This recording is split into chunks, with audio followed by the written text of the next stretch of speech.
An Iowa senator is co-sponsoring a bipartisan bill that would help with the physician shortage in Iowa, as well as other states that are facing the same problem. Senator Joni Ernst announced the legislation last week. She's co-sponsoring it with Democratic Senator Amy Klobuchar from Minnesota. The bill expands what's known as the Conrad 30 program. That allows physicians from other countries who went to school in the United States to work in the medical community. WHO 13's Zach Fisher joins us in the studio now. Zach, the way the program is set up now, it's still not doing enough for these staffing shortages. Yeah, for certain states, it's not, Aaron. The flaw in the program is in the name, Conrad 30. So the program, it caps the number of these physicians a state can have at 30. We take a look at the map here. Iowa completely maxed out, as well as Minnesota and our neighbor to the south, Missouri as well. But there's a hole here. There's a gap. Louisiana only has one of these. South Dakota, 22.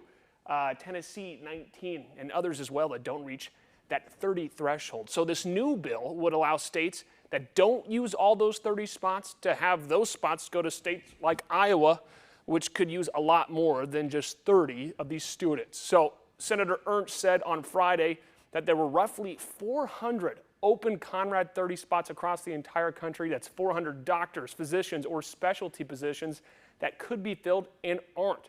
And the need is there in Iowa, as some doctors from Des Moines travel around to rural areas and help fill these voids. Now, hear from a doctor I just spoke to who's currently in the Conrad 30 program.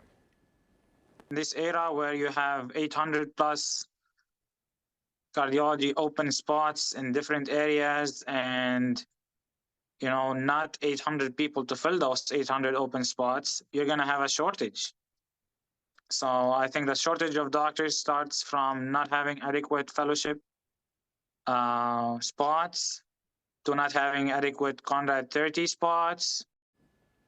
So the application process for the Conrad 30 program, that begins on the second Tuesday in September and ends in October.